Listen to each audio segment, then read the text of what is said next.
episode of CloudFocus Weekly for the second week of August 2012. This episode is titled Back to Business. CloudFocus Weekly is sponsored by Arkus, Cloud Computing Experts. I'm your host, Jason Atwood. And joining me is my well-prepared co-host, Justin Elstein, 101 times. When you say well-prepared, what do you actually mean by that? I want to, let's reenact you and your CloudFocus app pick of the week before this podcast started. All right. Hey, Justin, you got your pick of the week? Pick? Wait, what? And he starts looking around the room like he's going to find one next to the water or next to his computer or on the whiteboard somewhere in the studio. He's like, is there a pick around here? Where's a pick? Oh, there's a pick on the wall. So anyway, whatever wonderful pick he comes up with, know that he came up with it between the time you started listening to this podcast and the time that we made the picks. So, since we have enough other stuff to go over, we have an agenda for today. We actually have two because we were off last week. We took the week off, didn't we? We did. We had to. We were both on vacation. Oh, I was not going to say that. I was going to say we took the 100th episode, break. That was 100 episodes in a row, although we had weeks off, but we took a break. So now we're back to business. So we have actually a lot of stuff that's happened, although, so we're going to talk about them. We have a few, actually, things from Arkus. We have a couple blog posts, cool things like a review of LinkedIn for Salesforce. We have a sophomore Dreamforce blog post. And we actually posted a new case study, and then we'll figure out if there's any other news. I actually have some feedback from the 100th episode, which we will share. And then that's it. So let's get into it. First up is a blog post from now 2 weeks ago, which was my review. Yeah, we got to open this one up. It's so old. I got to read it again. It was from of the Salesforce, LinkedIn for Salesforce. That's right. A quick review. I could have made it longer, although I felt kind of mean. Yeah, so you can go to blog.arkus.inc to read. There was some nice discussion happening in the discuss. Oh yeah, well that's actually a good point. That could be the side piece to this blog post because it brings about another sort of discussion point that we could bring up on the podcast. So anyway, I reviewed LinkedIn for Salesforce. We actually had a client who wanted to use it. I had seen it sort of in demo, but I had never actually used it. So I thought, well, I'll, can't get demos of LinkedIn stuff, sorry. So pay the piper and install it. And my overall opinion is that unless you spend all of your time in LinkedIn and that's like your business and LinkedIn is your gold. It's where you do your mining. It's where, Seth Bullock gives you the mining tools to go to. It's not worth it. It's a very, very light integration, and it doesn't really do anything more than what the version that was free did from Redkite, many months ago. If you saw it in action, you've seen it, you've never seen it work for you. Well, I never saw it in mine because, unfortunately, what I didn't understand was that LinkedIn for Salesforce wasn't going to be the ability to take that little social contact and make it better. It was just going to be embedded Visualforce pages that I then had to see as blank error things because I didn't have a license to it. Right. So I'm looking at blank, sorry, you don't have access to this thing. In a collapsible section. I mean, that uncollapsed itself every time I refresh the page. Really? Really, because I never purposely uncollapsed it, but they would always uncollapse. Oh, there's a bug for you. And meanwhile, I was like, oh, well, here's these enormous new sections on my page layouts that I can't use. Hopefully he's getting something out of it. And meanwhile, I come to learn that you didn't even get the Salesforce for social contacts doesn't change. No, it doesn't. That's the worst part about the whole thing. That is absolutely the biggest tragedy of the whole thing is that Salesforce, that where you click on the LinkedIn, which I like the feature. I mean, again, I think I love seeing the picture. The picture is great. You click on it, you get the little title and whatever, and then it has this upgrade to Salesforce Premium, which, by the way, for most people, you click on that link and it breaks somehow. I don't know why. Anywho, it doesn't change that. So it is a bunch of Visualforce plugins that basically pull data from LinkedIn and make it inline view. They don't sync any data. But yeah, it doesn't change that. So even when you're paying $55 a month, you still see the upgrade for LinkedIn. And how crazy is it that? It doesn't extend the feature. It doesn't allow you to do anything else from that piece. It's a fail in so many ways. It's almost hard to talk about. So actually, that brings up a good point, which is that there on the blog post we had a little discussion, which was cool. People were using Discuss. We like Discuss too. Yeah, which has actually been upgraded. So if you haven't checked out Discuss, it's now a new version of Discuss that's embedded inside. It looks so much better now. Yeah, it does. It doesn't like get on top of each other. You know how it would always like your picture would sort of get swallowed. Yep. And the replies didn't really look in line. Well, now it looks a lot better. So now it actually has +1s. You can reshare, you can stuff like that. Yeah, I like that. It's well done. So it's actually and it still fits within the looks good on the page layout. Anyway, Judy, a long fan of the podcast, actually asked, "Are you frustrated with Salesforce and them rolling out these features in sort of the social enterprise and then sort of doesn't really follow up with them?" Which I really just looped you into the conversation because I'm like, that's like sort of Justin's biggest gripe. So maybe that's a side topic. My griping? Yeah. My gripiness? Not your pick of the week. It's not my pick of the week. You mean my gripiness when things... What did I write? I wrote something... I thought it was rather eloquent. I'm definitely frustrated with products that seem to promise one thing on the big stage, but deliver something completely different on the small screen. I get very frustrated when I see grandiose, visionary tales on the large keynote stage, and 12 months later, it's still just grandiose, visionary stuff on a big screen, and you don't actually see the promise. You don't see the welcome. It's not. When you're done with the keynote, it's welcome to the social enterprise. It's not like here's your ticket to the social enterprise. We'll seat you when there's a table available. It's welcome. We're here. We're all here. We're all friends. Everyone's having a good time at the social enterprise, and these are the tools. Here they are. And they're still not up to snuff. No, they're not. They're at best bad tool. I mean, some of them are good. Again, I guess what's disheartening is that we are almost on a year from Dreamforce, last year's Dreamforce. We're a year from being welcomed to the social enterprise. Right. Do you feel more in the social enterprise than you were a year ago? No. I don't. No. I don't feel any difference. I think if I'm going to play the devil's advocate to you, it's not about tools. It's about creating a space that people talk about. It's creating an acronym out of the word social. No, it's about creating something that people then talk about, and then the tools follow they follow the space. Anyway, go to blog.arkusinc.com, read the article, and try out the new Discuss features, which actually look cool.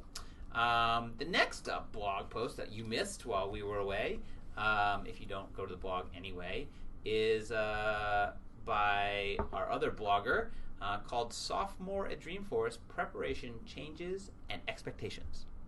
The mouthful. And it is a blog post about a person going to his second Dreamforce, which you remarked actually saying that your second Dreamforce was your favorite. My second Dreamforce was my favorite. The reason being is because the first one is so overwhelming that it just happens too fast, and then it's over. And you're like, ooh, I just missed this thing. And like there were so many things that I really feel like I missed and I wanted to do that I didn't get to do. And it was a great experience, and I'll know better next time. And then I did. I knew better next time. I knew what not to really spend a whole lot of time doing. I knew what I should spend more time doing. And I got more out of it because I knew I was able to prepare and plan better for it the second time. And from that point on, I guess at that point, I've never really reached Dreamforce fatigue, but you sort of get to like all right, been there, done that kind of situation. I'm trying to figure out. He's looking behind him for all you at home. He's looking behind him at the Marketo Dreamforce 11 infographic. I guess which he hangs proudly beside his desk. This is my 5th. Okay. Coming up. So That's my 7th. it's your 6th, I think. 7th. 6th. 7th. Maybe it's my 6th. Doesn't matter. All right. If this is my 5th, and I'm being truthful, Didn't I go 2 years before you? I don't think so. No, maybe 1 year before you. No. All right. Anyway. And I was very spiteful too. Yes, you were. You're still spiteful about it. Still upset about it. The people who went that you didn't go. Anyway, I agree that the sophomore year is a good year to go. Sophomore year is the best year, I think. Because you get that kind of I know which sessions sound good on paper, but I'm not going to go to. Right. But I'm still excited enough to go to a couple sessions. And I know more people, and I met people last year, Right. and I'm going to see them again this year, and like it's a big gathering. And for me, I think my second Dreamforce was very much a tipping point in the realm of where it went from 4,000 people to 8,000 people to 15,000 people in my second, it was really ramping up, and now it's just mega. But I feel like my second Dreamforce was that tipping point where it went from, okay, decent sized tech conference to, all right, this is the real deals on the map, taking over the whole Moscone. Right. We're here for a week. And this year it's even going further by taking over The streets half and the city. everything. Yeah, I mean it is now people talk about going much earlier because there's so much to do and so many sessions. And even though I'm flying out Thursday night because I have another appointment on Friday, but I mean I'm missing some of the best stuff. And Tony Robbins on Friday. And even the keynotes now, there's the big one keynote, but then the smaller keynotes are all broken out throughout the day. So it's like you now, and I know there'll be a blog post coming up about this, but you now need to sort of plan to say, I will or will not go to this. Back in the day, you could basically go to everything. And now it's like, you got to make choices. There are so many events, so many parties, so many, you cannot do everything. You have to make choices, hard choices. I need to go do this or this. And I know a lot of people who are actually going out either Sunday or Monday and then staying through the next weekend. Right. People now make it just a whole week. Yeah. And they fly their spouses out for the weekend. It's like a whole big thing. I don't do that. Me neither. This is my time. She doesn't deserve to go. No, we always talk about it, and I'm always like, I don't think you want... First of all, after 4 days of Dreamforce, I'm not a happy person. I'm like, leave me alone. Yeah, I'm actually flying to Florida, and I'm meeting my spouse in Fort Lauderdale, so we will then spend the weekend just hanging out by ourselves. That's where I want to go after Dreamforce, like to chillax. Me too. Yeah. I want to go nowhere. I kind of just want to stay in San Francisco but not leave the hotel. Like just sleep. That's awesome. So anyway, sleep. The blog post really talks about our preparation. It's broken into two pieces. Basically, what he's looking forward to as a sophomore, and also what we do as Arkus, which I think is an interesting spin for everybody who just goes to the conference. Since we are people who just went to the conference many years ago, or now we're people who almost spend an entire year getting ready for this content. We started talking about Dreamforce 12 in the cab ride back from Dreamforce 11. Literally in the cab ride back, we started saying, what are we doing next year? We're going to do this. And 10 too. When we were coming back from 10, we discussed what we're doing for 11. So he lays out some of that. But if you're interested, let us know if you're interested in hearing more about what we do as a preparation, as a sponsor. We'll be more than happy to put that information in there as well. Next up, we have actually I think a fun. I kind of want to just mention this and say go get it if you want it, because it's I don't want to cross the lines of being too pumping out our own stuff. But we did publish the other day a case study about some work we did for a client, and it has some just really good a good story, a good Salesforce story. About some sort of heavy dev work, and it's for a pretty well-known client called SunGuard. So I don't really want to get too in depth on it, but it's a really nice case study. It talks about ROI. ROI is a hard thing to measure, but there's certain industries that you can really measure ROI, and service and support is really one of them. We've talked about this for knowledge. Like knowledge is something they still charge for because you can really measure the cost of a thing. So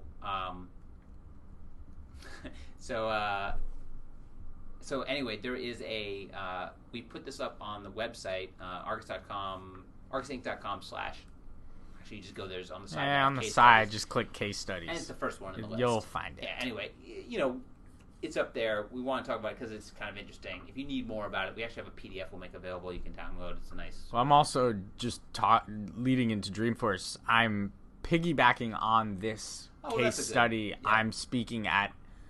I've been tabbed to speak at another session at Dreamforce, so I'm now speaking at 3 sessions at Dreamforce. So if you love this podcast and you love listening to me, you can really want to meet him. You can meet me. You can go watch me at 3 different sessions at Dreamforce. I will be selling rotten fruit at the front. But this case study is actually one of the things that we'll be talking about on stage with SunGuard. The session name is called Cross Object Workflow. Great. There's more to the title. It's something like the possibilities or something like something corny like that. Yeah. I didn't make it up. But this case study about the automation that we provided is part of the presentation that actually the person from SunGuard will be talking to. I'll be talking about other things, but they'll be using this example as some of the magical things you can do with cross-object workflow rules. Great. And the last thing we have before we get to our cloud, or get the one CloudFocus app pick of the week. I've got one. Yeah. I picked one out. Yeah, I'm sure it's I picked one out. It looks cool. I don't know if it's good or not, but it looks cool. It looks cool. It's horrible. Is actually another purchase. I mean, it's like I just threw this one up there. Our buddy Zach found it and tweeted it at me. I mean, I guess it doesn't take much to find these things these days, but this might be a little old. I'm not sure exactly when this happened. It might have just been made official, but it was end of July. End of July. So Go Instant is confirmed, acquired by Salesforce. And I was reading a little bit about Go Instant, and it's yet another of these social interactions, the ability to interact with your customers in a social setting, very much like a Radian 6, kinda. They're also from Canada, like Radian 6. It's another interesting tie-in there. There's been a lot of Salesforce. There's a whole article about Salesforce purchasing nothing but like Canadian companies. Yeah, a little weird. But they're now part of the Salesforce social community. I mean, they allow you to pull things together for sales and marketing and service at an instant. What that means, I don't know. They're gonna pull it all together. Go Instant. They're gonna pull everything together for me and make it social and open and social. And they're going to help me delight my customers in a whole new way. All right, I'm going to call you out right now. When are we going to do we have a predictions podcast for Dreamforce? We have a predictions blog post for Dreamforce, which we can piggyback. Yeah, we need to do that because I think that'll be fun. We got to do our predictions. Well, yeah, we'll do that right before. Okay, we'll do it. We always do that right before. Right. And then we always come back to them during and see if we nailed them or not. Can I pick someone puts up a... No, can I predict that the Red Hot Chili Peppers get played at the intro to you can predict that, but I actually think they're running a contest to put together a Spotify playlist for what the songs are going to be during the opening. The opening, really? Yeah, I believe that's the case. That's kind of cool. It is kind of cool. Oh, Going social. I will bet you that somebody says delight your customers in a whole new way, and I'll bet you more than one person says it, and I bet you more than one person says it more than one time. I'll bet you that Burberry flips it. Burberry's definitely going to be flipping it. They're going to flip it. All right. The last thing on our agenda, I know it's a short one, but we're coming back from a vacation, a little rusty here. 100 episodes is a lot. Yes. So it's one of those things. It's a lot. It's kind of like your Super Bowl hangover season. You just win the Super Bowl. We just did our 100th episode. A little bit of a hangover season. We don't know what that means. We don't know what that sounds like or feels like, but we imagine it feels good. But we also wanted to thank everybody. I don't know if we did this on the other podcast. It seems like years ago, but want to thank everybody who was a listener for the 100th episode, right? Or for listening to us for 100 episodes. the feedback on the website, the feedback on in the portal now with the new Dreamforce portal user group or group. Again, just thank you everybody for listening. We really, really appreciate it. We're gonna, with that portal, we're really going to make more interactive things. We're gonna put up, as soon as polls are available, chatter polls are available, we're gonna put up more and more stuff to allow you to sort of interact with the show, which we hope will be fun for everybody. That being said, things that are fun for everybody.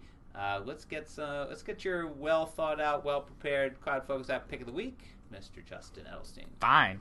I was looking around the App Exchange, the old App Exchange. Yeah. When were you doing this? Here and there. Yep. And there's a problem.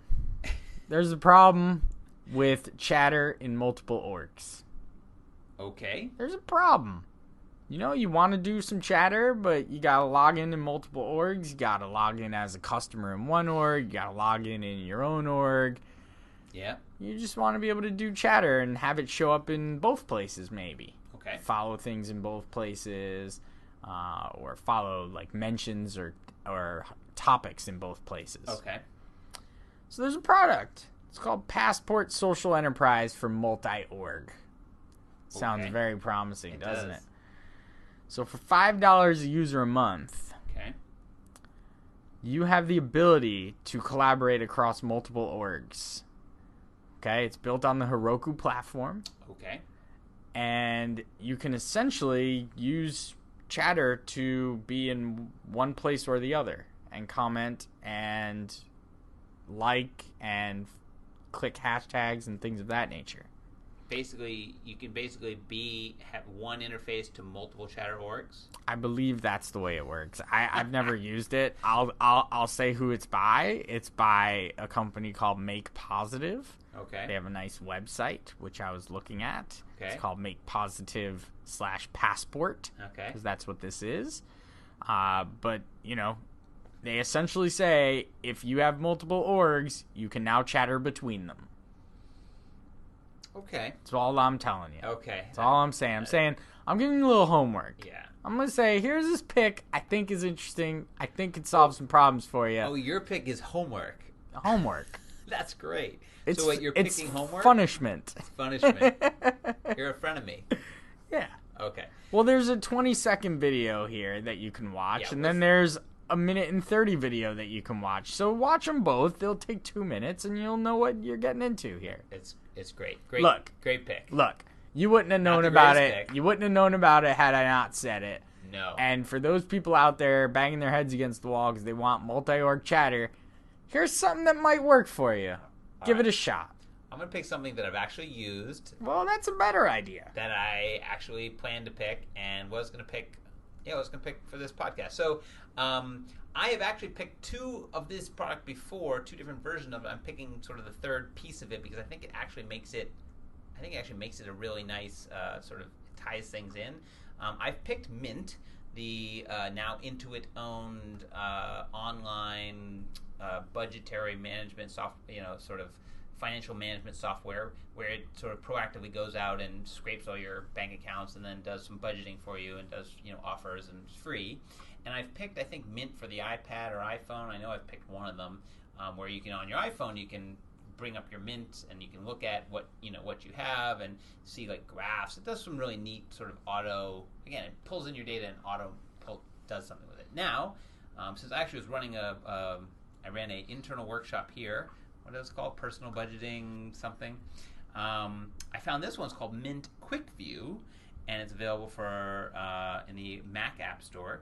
And it is a menu icon that sits, like in the millions. Although that menu icon, I'm getting a lot of menu icons now. I've got too many. Yeah, there is an app that actually will stack them, so you can control which. They should be stacked, like Windows stacks those things automatically. Yeah, I always just make them dark and whatever. But anyway, it sits up there, and then now you can click on that, and you can put a password on it, which is really smart, because it basically shows your entire financial world. You can click on that, and you can bring up your finances, and you can flip through things and see like your spending, and see what's in your accounts, and see transactions.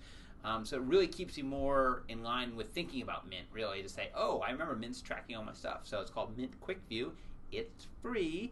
The whole thing is free. I was talking about whether I would, if I were starting today to track my finances. I've been using Quicken for forever, since '95 or something. If I were going to start today, would I use Quicken? I think I'd say no. I wouldn't use Quicken to start today. I use it because I've been using it for so long. Because Mint does such a good job and is really ubiquitous on your iPhone. Has alerts.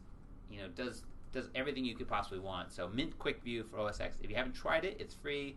If you haven't tried Mint, you should really try it. Now, are you a Mint user? Yes. Are you an active Mint user? I'm a passive Mint user, whereas I have all my accounts connected to it, but I don't, and I have alerts set up, like tell me when I'm spending more than X on certain categories. So, okay. I mean, I use it. Yeah. I won't say I log into it every day or anything like that, so I would say I'm more of a passive user. I have this app that you're talking about. I just opened it to look at it. And I have a high spending alert in the last 30 days. I've spent a little bit more on electronics and software than I usually do. Yep. But a lot of that can actually be explained by certain scenarios. Various different scenarios. Various different scenarios. Okay. But it's got everything in there. I think I'm missing a few accounts in there that make it like a full picture. And I had some problems early on, like when I started using Mint and it didn't log in right to certain accounts. It wasn't scraping right, or whatever it was doing, it wasn't doing right, and I got very frustrated with it. So I just said, screw this. It's just not working right. Yep. But all in all, I like the idea of Mint. I always go back to it like every 3 months and say, all right, has this gotten any better? Can I do something about it?